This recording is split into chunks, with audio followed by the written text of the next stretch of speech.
What is up, y'all? It's your boy 12 out here with a new video for y'all. This is going to be on pre-KvK 3 marches, so pre-soc. We're just going to go into what you should be running and why you should be running it. It's just going to be a whole lot of pairings mainly, and that's about it. We're going to explain our thoughts on it. This is not going to be super complicated, but I feel like having this up for posterity. I get these questions a lot, especially when it comes to coaching, and if a lot of you guys are paying money to get this information, generally I like to have all my information out there for free, and if you guys want to pay, if you guys want to go to the Discord in the description below and make a ticket and get your own private coaching for 75 bucks a session, or your public coaching for 35 bucks a session, you can do that, but I'm never trying to like paywall that information. That's kind of crazy. Anyway, it occurred to me that I don't have this video, so I will now fill y'all with that creamy knowledge. Disclaimers, okay? YSG, I don't think you should go for anymore. I have probably either I've released a video, which is the video before this, or it is going to be the video after this, where I talk about not investing in YSG for the vast majority of players, unless you're a mid spender and up. So I don't think you should do that anymore. So I'm going to add a couple YSG pairings in here, but YSG is not really going to have his own dedicated section because I don't really think you should be getting them anymore. These are going to be more like bare bones ass marches that you're going to be looking to be running just in general. We really don't want to invest anything too hard. I'm gonna have like maybe 1 or 2 mid spender to whale marches on here, but realistically there should only be a few things that should ever be gracing the field as a primary commander. If you're going for pairings past this list, either A, you're a mega whale, or B, you're a mega whale, or C, you're a mega whale. So you should probably only be running things on this list unless you really know what you're doing, which is not impossible. You know, I'm not the end all be all, and it's been a while since I've been in pre-soc. So I mean, some people may have better pairings than me, but for the vast majority of people, this should suffice. So I don't think you should go for YSG anymore, and there will be no KvK2 commanders in these pairings. There will be no Saladin, there will be no Tommy Riss, there will be no Edward, there will be no Genghis Khan, there will be no Alex, and there will be no Constantine. There will be no Wu Zetian, there will be no Charlemagne. All of these guys that come after KvK1, we are not interested in. The reason why we're not investing in them is because they cannot possibly get used for us. If you were to put sculptures anywhere, it'd be into YSG, and I don't even think you should do that anymore. So all those KvK2 commanders, we are not looking at all when it comes to pre-soc marches. If you are a absolutely massive Kraken, you're 100 spinning all the wheels, you're getting a bunch of MGEs, then you might be able to consider it. This video is not for you, sadly. I'm sure there's another person that makes videos for whales. If there are more of y'all that were interested in that, then comment below and I might be interested in putting a couple in there, but I doubt it. Anyway, there we go. The first primary on the open field is gonna be Richard. This dude is absolute magnificent beast. Okay, at 5-1-1-1 or 5-5-1-1, he's going to be excellent for PvE, and he's going to be pretty good for PvP for KvK1 and KvK2. He's highly durable, his healing makes him a fine duelist, his damage resistance is absolutely awesome, and he has the infantry tree and the defense tree. All in all, he's a great beater, he's a great tank, and his slowing ability is really solid. People generally don't want to target him on the open field, which means he's generally only taking counterattack damage, and he's debuffing a bunch of stuff for your allies. We really like Richard. Getting into a 5-5-1-1 for 190 sculptures is a pretty awesome idea to do early game. At bare minimum, you should have this guy at 5-1-1-1, level 60, 6-star, and that will be fine to go in the open field with. The pairings that I really like with him are, I like Richard and Sun Tzu. They have a good pairing potential because Sun Tzu has extra health and takes less damage. Damage is additive and not multiplicative in this case. So if you have a 5-5-1-1 Richard, we would have 10% damage reduction from Sun Tzu's third ability, added on to 15% from Richard's second ability. This tree is not what you should be running. I don't know what I did here. This is like trolling. So you have that 25% damage resistance. Let's say Tetsudo formation procs, you go up to like 40%. And if you had hold the line at 4, then you might go to, you know, like 20, like 60% reduction. Like there's a whole bunch of like crazy stuff you can do. Like no weakness might put you at like 60 and change, and then, you know, maybe you have balance, then you take like an extra 3%. Like you really can stack a ton of damage resistance when it comes to Richard Sun Tzu. It's a great pairing. Really bread and butter stuff. Since Sun Tzu is no longer generally going to be a primary to YSG, this is a really good pairing to be considering. Another one I'd be considering would be Richard and Ethelfled. Ethelfled's just a great secondary commander. She slows, she likes slowing. If you have her expertise, then she's going to do more damage. Her debuff is awesome, and she takes less counterattack damage, which people are generally not attacking Richard, so you're generally only taking counterattack damage. So if you're reducing 20% counterattack damage dealt to you, you're in a really good spot. Really solid, and she hits 5 marches for 800 apiece, and you can basically submarine her in for your kingdom and for yourself. Works well in conjunction with other marches as well. If you have 4 or 5 marches, you could also consider Richard and Joan of Arc. This is an old school march. This is not something you'll generally be running anymore. I believe I ran this a little bit when I was in my KvK1, but keep in mind that was like 2 years ago. So a while ago, but this was pretty good back in the day. Basically having Richard as someone someone who never gets damage done to him and having more normal attack damage, because Richard doesn't have any skill damage, dealing more normal damage is a really good thing. So her fourth ability is really solid for punching, and her first ability is really good for buffing. Nothing really much else to it. Now, if you're running thin on commanders, let's say your Ethelflaed's on another march, your Sun Tzu's on another march, and your Joan, for some reason, you don't want to run it. I don't know why. But another commander you could run would be Yulji. I generally don't like this march too much. However, if you have your Richard like alone, it's like a 5-5-1-1 Richard and a Yulji, and you find yourself getting hit a little bit more,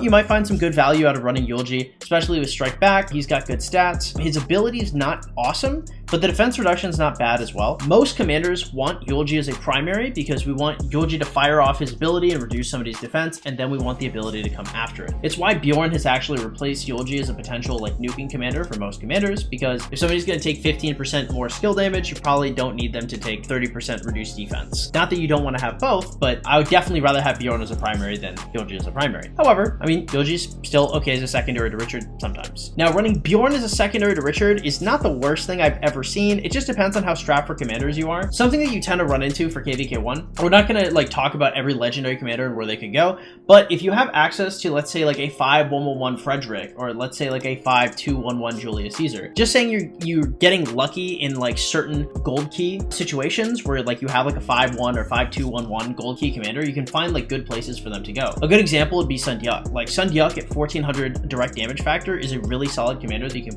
put behind like Sun Tzu or something like that. Whereas like on the other hand, like you could also put like a 5-2-1-1 Frederick behind Sun Tzu. I remember I got a ton of Frederick really early on in KvK1. I ran Frederick behind Sun Tzu and it did pretty well for me. Julius Caesar I generally wouldn't think about using, but like Mehmed, like this is an awesome commander. Like if you could get Mehmed at like 5-1-1 or 5-2-1-1, perhaps from dailies or something like that, then he would not be bad to slot in behind some of these damage dealing commanders. So let's say you're running like Sun Tzu and Yulji. Instead of running Sun Tzu and Yulji, if you have a 5-2-1-1 Mehmed, you'd obviously want to run 5-2-1-1 Mehmed, Sun Tzu, Mehmed, and then the Yulji would have to go somewhere else. And so then, you know, you start playing hot potato with your other marches to try and make it work. Granted, most people should not be running 4 to 5 marches. However, if you are running 4 to 5 marches, then, you know, it starts to become a, you know, how am I going to find all these secondary commanders? Because you've already invested so much in your primaries, it is hard to find high quality secondaries unless they are free commanders from gold keys or paid for a little bit in dailies. Anyway, Richard Bjorn, not my favorite march ever, I'm be very honest, but I mean, it's okay. And Richard and Imhotep can probably work as well as a debuffer. Imhotep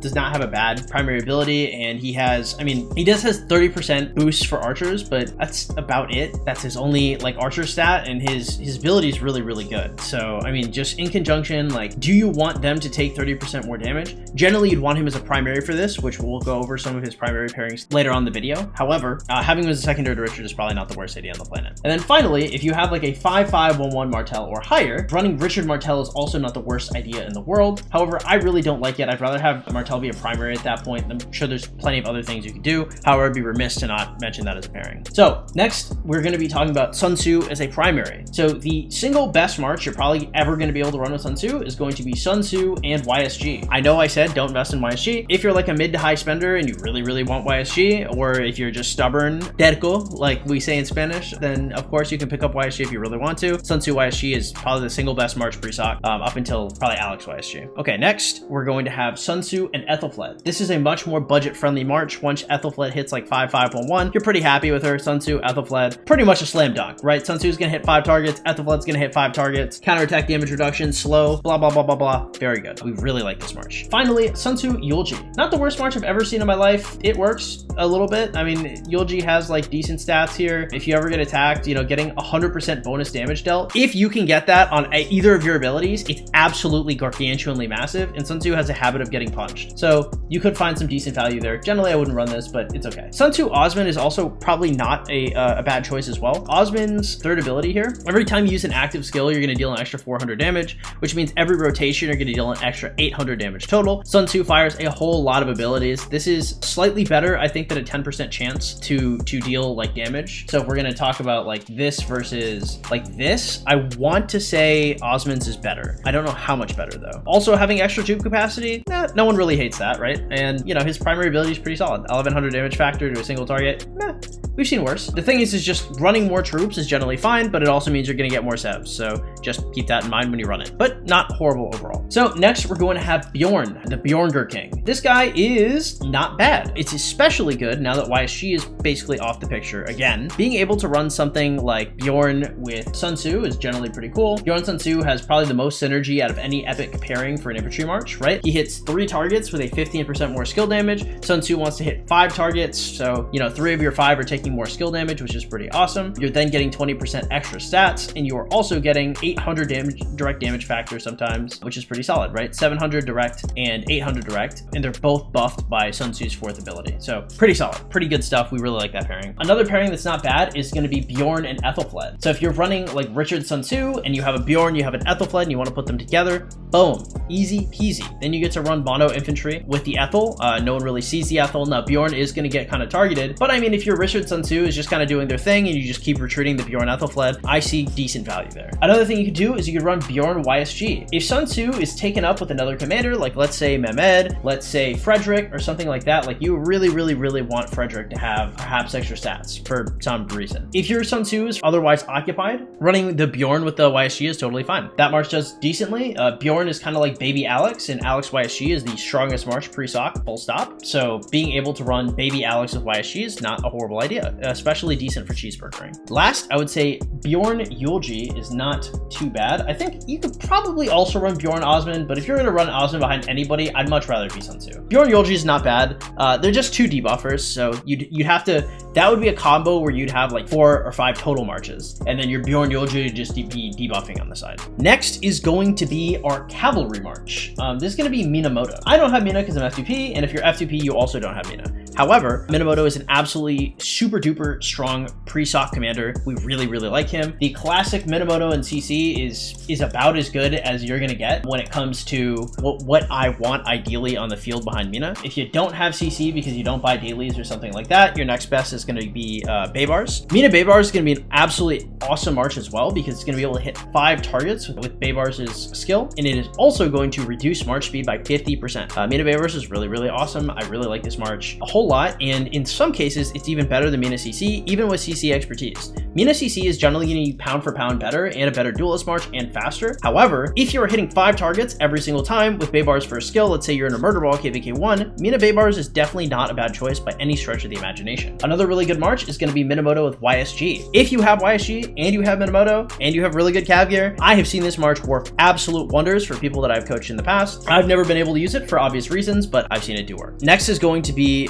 Minamoto and Sun Tzu. This is going to sound kind of weird because Sun Tzu is obviously an infantry commander, but Sun Tzu's only infantry stat is right here. He gives 10% health bonus to infantry commanders, and that's it. So if you're any other troop type, you're generally able to run Sun Tzu with whatever you want. Ironically, Sun Tzu is a lot like YSG in this aspect, to where you can just run other commanders as primaries with him and then run him as a secondary and it'll be fine. So Mina Sun Tzu is pretty solid. The next commander I want to talk about here is going to be Baybars. Baybars is an awesome cavalry commander. I think this is your strongest epic cavalry piece if you're running cavalry, which I don't think you should do. So generally I would not actually give suggestions for how to run cavalry, but I think cavalry is a lot more valuable now than it used to be, especially with the Season of Conquest transition being the way it is. Also being that QB is actually such a good chaining commander. So if you hit KvK 3 and you invest in QB and you have like QB YSG, QB Theo, QB Cyrus, like you actually have like a lot of versatility when it comes being able to chain on the KvK map if you invest in QB early. Now that's kind of like a cutting edge meta thing, and if you're pre-soc, you probably don't know what any of those words mean. However, case in point, I will give you cavalry pairings because I still don't think that they're as good as infantry early game. However, they're not horrible enough to where I would straight deny you the information. So the first epic cavalry march that I really like is going to be Baybar's primary with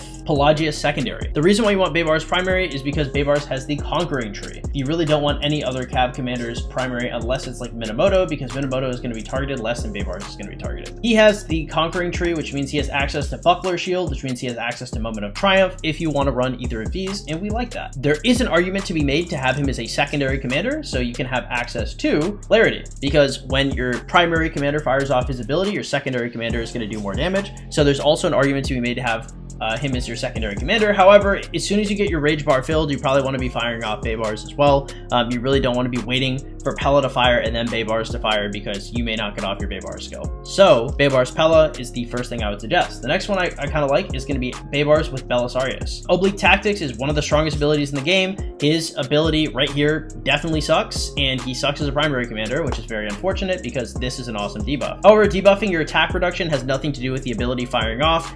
You just rather have the defense reduction go first, but it's kind of okay. Running Baybars with Belisarius is not bad in general, simply because Oblique Tactics can go on whoever you're attacking and do a bunch of extra damage. We really like that. Getting extra 30% defense makes you a lot tankier, and exiting combat for 50% march speed is really solid. This means that if you hop in a node while you're running away, you get to run away really, really quickly. Also, on top of that, as soon as you exit combat, you get march speed here, and as soon as you exit combat, you get march speed here. So double march speed increasing for exiting combat means you can hop into a node or something and run away. Or if somebody's running away from you and you exit combat while you're chasing them, then you can chase them down even harder with your tons of extra movement speed. Not a bad choice. Baybars to Sun Tzu. This should not be a surprise to anybody. Sun Tzu's an absolutely awesome commander. He hits 5 targets. Baybar's an awesome commander. He hits 5 targets. Baybar Sun Tzu. Not the best march under the sun for Sun Tzu. However, probably the best march under the sun for Baybars. Baybars can also run with YSG, but YSG, if you're running Cav, should be going under Minamoto, and probably that case, and you should be Mina YSG like Baybar Sun Tzu, I think. Finally, I think Baybar's Ethelfled is also quite strong. Ethelfled likes to hit 5 targets. She likes to reduce move speed. Baybar's likes to reduce move speed and hit 5 targets. You know, it's a match made in heaven. Finally, it's going to be some archer stuff. I'm not going to include a whole lot about archers in here because I think they're quite bad early game. I'm not going to talk about Thutmose because I don't think you should invest in him. Don't invest in Thutmose. Do me a favor. Do your family a favor. We're all going to cry for you if you invest in Thutmose, so don't do that. Unless you're like a mega whale, I guess, in which this is probably not the video for you. So, Kusunogi. Kusunogi is a pretty strong commander. My man is out here hitting 3 troops for 300 apiece and then dealing an extra 500 damage factor to all of them. So 800 to 3 guys. Not the strongest AoE we have on this list. However, he dispels all active effects. This means that if you are pairing anybody with Kusunogi,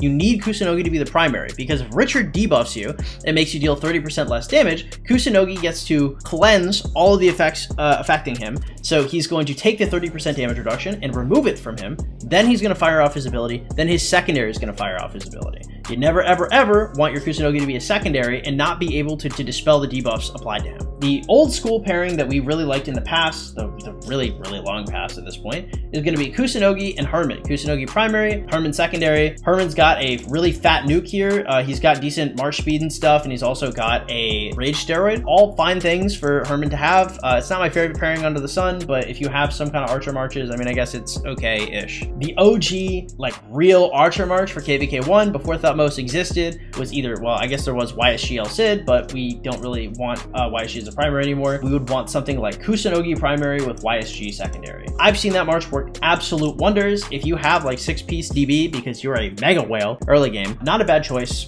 For the majority of players, YSG can just go elsewhere and be better. Also, the majority of players, I would really stay away from archers. I don't really see them having much success early game at all. Next is going to be Imhotep. I know we talked about him a little bit earlier and I said I'd have pairings for him. When I said pairings, I lied to you. I meant pairing. There's one if you possibly wanted to run it, where I'd have Imhotep primary and Herman is a secondary. Imhotep primary is really good because you're going to be having the takes 30% more damage debuff coming out first. So if you have 5 marches, having one Imhotep march as a primary with the support tree, with Herman as a secondary, giving you a rage steroid is not a terrible idea. Would I personally do it? Hell no. However, I'd be remiss if I didn't put it in here. He's a fine commander. I'm sure he can find a use in somebody's 5 march. He just would never find a place in my 5 march. And then finally, the ding ding ding ding ding combo is going to be for Martel. We're gonna have Martel in here as a primary. If you get lucky on gold keys, you get this man to 5/1/1, or if you get some kind of place on an MGE. Look, all I'm saying is don't bust your account trying to get Martel. He's not worth it. But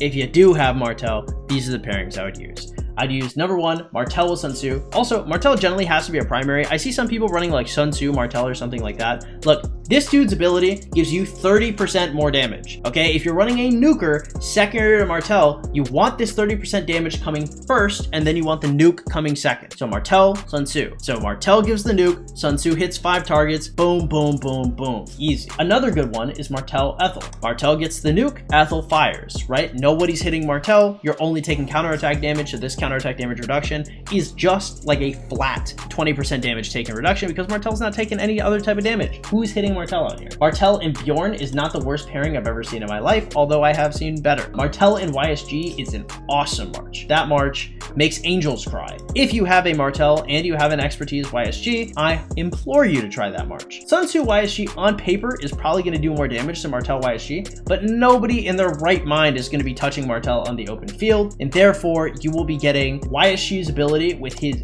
50% more skill damage and Martel's 30% damage buff every single rotation. That's a whole lot of damage. Nobody's really going to stop you. You're going to get wild trades if you have the Martel, if you have the YSG, if you have good tech, if you have good gear, yada, yada, yada, yada. This is kind of a whale march. I would not generally be running this for the average player. The last two marches, which are even more whaley, is going to be Martel and Richard. If you have your Richard at 5511 or 5551 and you have your Martel, preferably expertise, I wouldn't suggest doing this for most people. I'm just saying if you're like buying a bunch of dailies for him or something like that. The Martel Richard is the OG bowling ball whale march, where you just toss that march out there and your opponents attack it and they all die because they're all noobs and they've got like T3 and T4. The upgraded version of that, the Drake leaked version of that, if you guys know what I mean, is going to be Martel Pyrrhus. Pyrrhus, man, I don't like this dude at all. I don't think this man is a good use of your time. I don't think he's a good use of your dailies. I don't think he's a good use of your sculptures, your XP. I don't think he's a good use of anything. If you're an absolute mega Mongo turbo uber whale, running Martel Pyrrhus is probably the single strongest march you can get KvK1. If you have that and like 6-piece infantry set, you'll probably run over anything in your way. You probably lift the world. You're literally Atlas at that point. For one KvK anyway. Then, you know, KvK 3 hits and you're like, what have I done? I've just used 1400 sculptures. This isn't Scipio. This isn't LC. This isn't Nevsky. It's not Joan. It's not QB. It's not DL. It's not Herman. I have Pyrrhus and it's KvK 3. Okay. I found a few people in that scenario. I would not do this under any circumstance unless you are bleeding money. Okay. If somebody cuts you and you bleed green, then maybe you can consider this. If that's not the case, don't do it. So those are my pairings, boys. If I forgot any, feel free to link some in the comments below. I will make a follow-up video if I missed a whole bunch. I doubt it though. There really aren't that many viable pairings early on. I try to give like a good amount of versatility with a good amount of context to everything. I would say, long story short, boys, the vast majority of you guys should just be running Richard Sun Tzu or Bjorn Sun Tzu, Mina CC, Mina Baybars, and call it a day. That's it. You really don't have to think of too much stuff. Please just run infantry, Richard Sun Tzu, Bjorn Sun Tzu, something like that. Richard Ethel, Bjorn Sun Tzu, if you really want to run 2 marches. Not complicated at all. Okay, guys, don't overcomplicate this. The game is not rocket science. You don't have to reinvent the wheel. This is pre-Season of Conquest. When you get into KvK 3 and Season of Conquest, then you can start experimenting and doing all sorts of crazy stuff. PreSoc is literally just about learning the game, farming, building up your account. It is not about like rushing in with the best stuff you can make early game, because the best stuff you can make early game is nothing late game. And when I say nothing, I truly mean nothing. It would be better for you to have no expertise Pyrrhus than an expertise Pyrrhus, because if you have an expertise Pyrrhus, people will judge you based on that. You'd rather just have like a lesser developed account than an account that has had more invested on it and invested it in that. So just for context, okay, this list is more comprehensive than other lists I've done, but that does not mean it should be confused with endorsing a lot of these commanders. I've given the context I've given for a reason. Please heed it. Heed this advice, heed these warnings. Anyway, without further ado, guys, if you enjoy this type of content, please like, follow, subscribe, hit that notification bell for everything you enjoy. If you guys are looking for your own private or public coaching, go to the Discord in the description below and make a ticket. Public coaching is $35 a session. Private coaching is $75 a session. If you guys want to help support the channel financially, you guys can always go to the tip link for the streamlabs.com/tip in the description below. You guys should definitely check that one out if you guys want to help us out, because we are full-time and we are sponsored, but your guys' donations are what keep us full-time. So thank you so much for showing up, guys. I hope you guys enjoy the content, and I'll catch y'all later.